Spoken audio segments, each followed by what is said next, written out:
And welcome back. We're joined now by our reporter in the field, Dan Bidondi. He traveled up north to New England to see his family over the past weekend, and lo and behold, there happened to be a hurricane. So he's out in the field, and unlike those other networks where they send a reporter out with an umbrella in the middle of a storm, and they're like, we're out and reporting live, he's safe at home with his family and his child, and they're doing quite well, and he's going to break down what's going on and also some information he got from a FEMA source. So he joins us now, Dan Bidondi. So how you doing, Dan? Not bad. How you doing, Jakari? It's real good. So tell us about what's going on up there. All right, so far the weather's cleared up a little. I'm looking out the window right now. It's cloudy, but a little bit of sun so far, and we don't know if it's going to come back, swing back toward Rhode Island. We don't know that yet.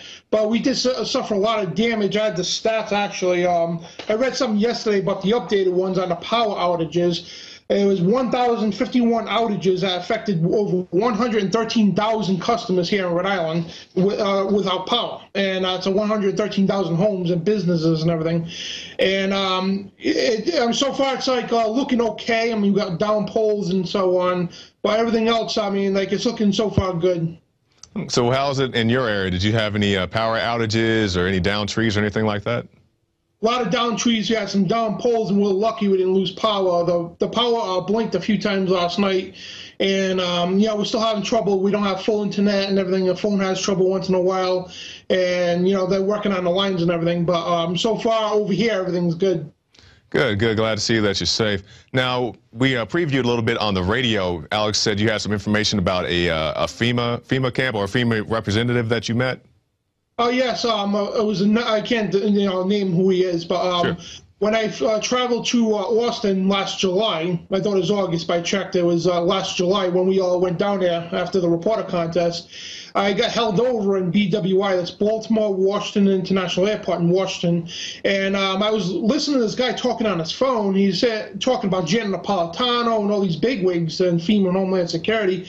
Long story short, he was talking to his brother, and I kind of was like, "Excuse me, sir, I wasn't like eavesdropping on your call or anything, but I heard you say Janet Napolitano." He goes, "Oh yeah, I work for Homeland Security and FEMA and all that." And so I'm playing this guy out to see where he stands. And I'm like, "You aware of HR 645?" Because everybody I meet that's part of FEMA and such, I kind of try to educate them what their organization's really about. So basically, you see my shirt InfoWars, and he was like, he goes, "I'm a big Alex Jones fan, by the way." Really? It's like, well, I'm one of his new reporters. So it broke the ice right there. So he goes, "All right, since we're on the same page, I'm going to tell you everything." He's looking around. I'm here with another person, but he goes, "No, what the hell with it?" He goes, "I'm going to tell you everything, what's going on." He goes, "I got called here this morning to get on a plane right away and to arrive in Washington, D.C. because there is disaster drills coming. There's something big down the pipe," he was saying. And he goes, "We got called here. I'm going back home now." And he goes, "We got called here in Washington for emergency meeting." Now, it was Janet Napolitano and all these other bigwigs in Homeland Security and FEMA and all that. He says, "I'm a ground transportator coordinator." He's also, actually, I won't say where else he works because they can put the connections together, but he's a transportation coordinator for FEMA as well. And he was told, I know it said the info bomb, the money bomb I said was 10,000. No, it's 20,000 Metro City buses that hold up to 60, 65 people in regulation. But they said they could jam at least 100 people in there if they had to. Right. And his job was to organize over 20,000 of these buses for the evacuation of the East Coast. And he was saying, we don't know what's going to happen, because he goes, again, they don't tell me everything, but he goes, I've been with Homeland Security for 17 years or whatever it was, and he says, I'm still with Homeland Security because I was going to quit a few times, but people said insider people are more important. You have to relay this information, so that's why he stood with Homeland Security. And he's a big fan of Alex Jones as well, and he was telling me all this information, showed me documents. He was supposed to email me some, and I tried all three of his numbers. I can't get a hold of this guy. I hope to God that this guy didn't get caught or anything, because he was there with other FEMA officials as well. And he was showing me documents on the internment camps as well. He told me, this is what exactly he told me. He goes, they're going to have military exercises up in your area, up in New England. And they're going to be on natural disasters and communications loss, power outages, and so on. He goes, within the next couple of weeks. He goes, that's what I got told. He showed me in the manual. And I told him about an internment camp up in Massachusetts, and Fort Devens FMC, and he actually flipped to the pages and showed me the exact camp I was talking about, and pointed out 2 other ones in the area as well. And basically, he was telling me down the line this was going to happen, because when you go back home, because I told him the whole situation, I was going to Austin for about a few days and going home, but he was telling me when you go back home, expect these drills to happen. It's going to be coordinated with FEMA and the National Guard. And sure enough, when I got home, the mainstream media, now they only acknowledged us that day. They said, and they acknowledged that was 1 site that they were training from. There was 3. And the only reason I knew about the other 2 sites, because I got friends all over the state, and they told me, hey, in their rural areas, this place called the Lad Center, that's way out in the middle of nowhere, near the Veteran Cemetery. And they told me, hey, there's all kinds of military vehicles, tents, and everything going on over there, being set up. And I went down there, and I got it on YouTube as well, my Bionic Dan B channel. And I confronted the FEMA people, and they basically kicked me out because I wasn't supposed to know about that drill there. Right. And the mainstream media, they only covered one of them, one at the ocean, and they didn't tell the public about the other 2 that were taking place in the state, and that was just 3 of many all throughout New England. Now, Dan, if I can stop you right there, just so our viewers know that you're not blowing smoke, you did talk about this on the Money Bomb. It's something that is timestamped, so let's go ahead and throw to that Money Bomb video now. When I was flying down here from Rhode Island, I stopped in BWI Airport for a layover, and my flight was delayed. So I'm sitting there, and one of the guys was talking, some guy was talking next to me on his phone. I heard him mention Janet Napolitano, blah, blah, blah, Homeland Security, and he worked for it. So I'm like, all right, let me ask this guy some questions. So he gets off the phone. I'm like, hi, how you doing? It's like, I couldn't help overhearing you talk about Janet Napolitano and all that. He goes, yeah, I work for FEMA. I'm a grounds transportation coordinator for FEMA and Homeland Security. And he's in it, I'm trying to test this guy out, see where he is, if he, well, long story short, he learned that I was going to be a reporter for Alex Jones, whatever, and he's on the same page. He says he's been listening to Alex for God knows how long, and he's been working with FEMA and Homeland Security for about 15 years. And he wants to stay on the inside, but he told me right out, he goes, since we're on the same page here, he goes, there's going to be martial law coming soon. He told me this. He goes, the reason why I'm here in Washington, D.C., BWI, Baltimore, Washington International for, they called an emergency meeting. They called an emergency meeting for us to be here. He goes, now they don't tell me everything because I'm just a ground transportation coordinator. So what he did was, he opened his briefcase. Now, before he gets to that, he was explaining to me. They are going to pull the plug from martial law. They called a meeting this morning. We had to be in Washington ASAP. And so when he basically he was telling me this stuff, then he opens his briefcase and shows me documents. And he says for secret eyes, all that good stuff. And he said we got called because my job is to organize 10,000 Metro City buses, 10,000 that hold 65 people each, and that's regulations. You could fit about 100 people jam-packed in there, he said. But he said 20,000 Metro buses. That's a lot, folks. And for the entire East Coast, he goes, they have drills. They're going to evacuate the entire East Coast. And he goes, you're from Rhode Island. I'm like, yes. He goes, expect to have disaster drills in your area within the next couple of weeks.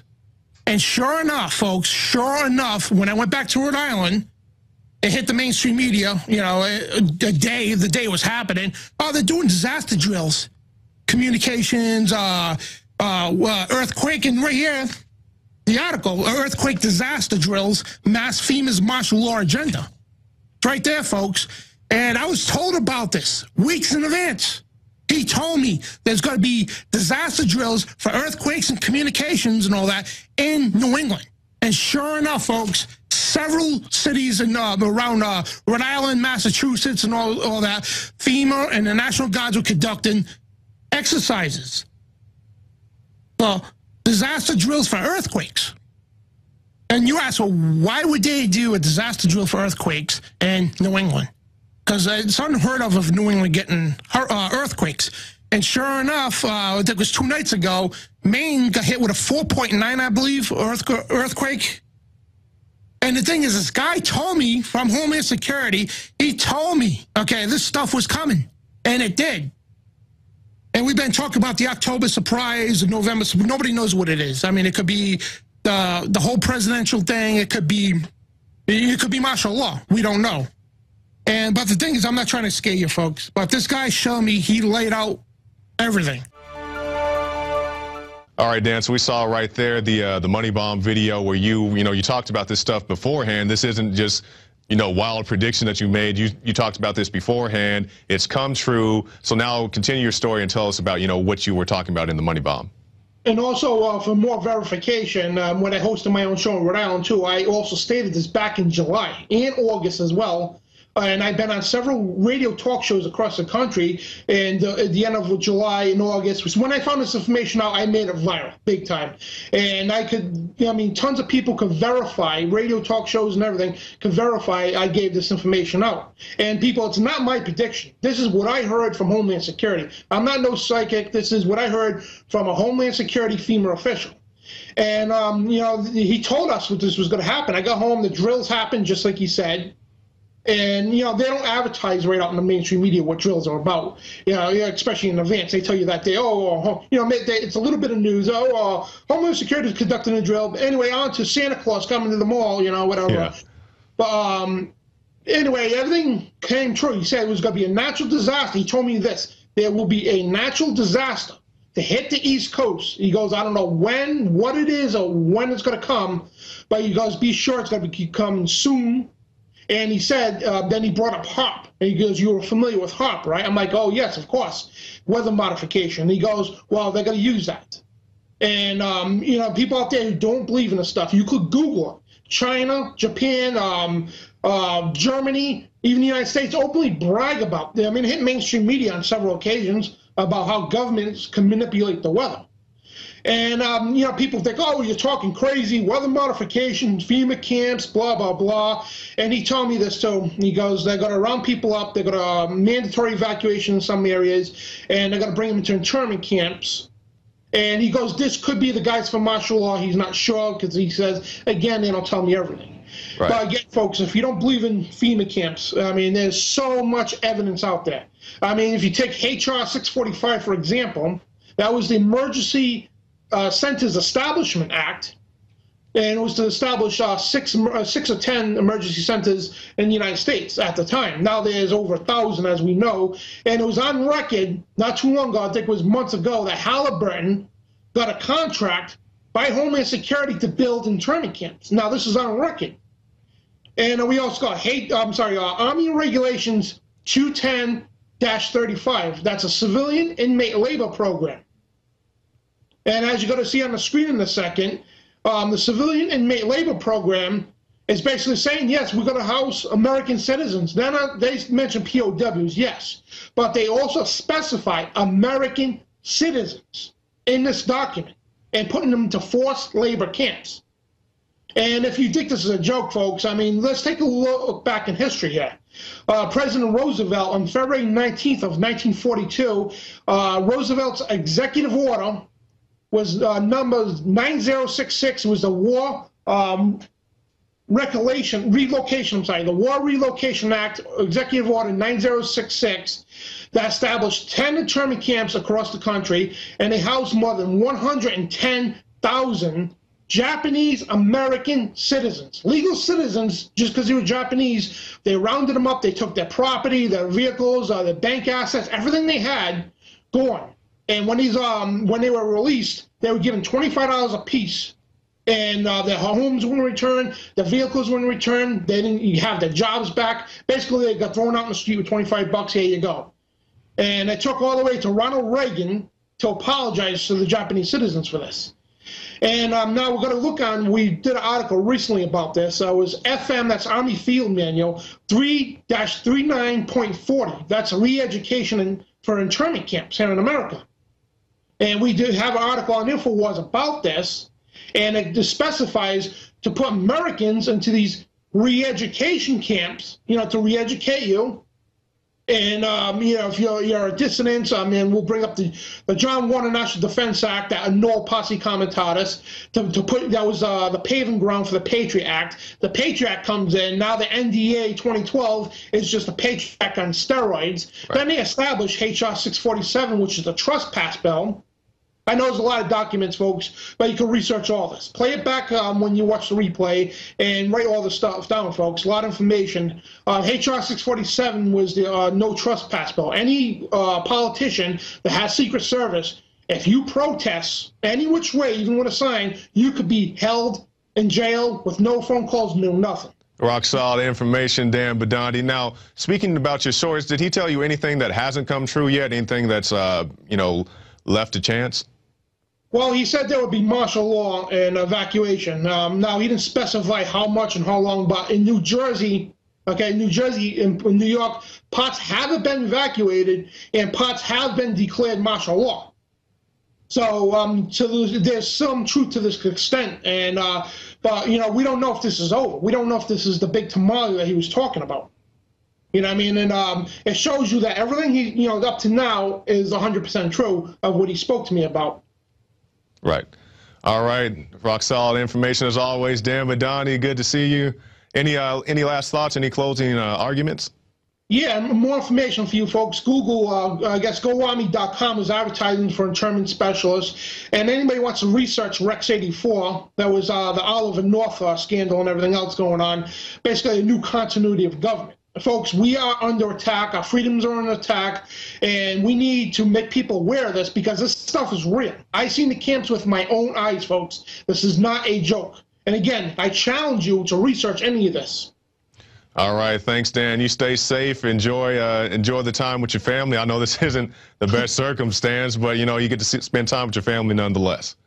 Thank you, Jakari. God bless you, man. All right, man. You stay safe. Thanks.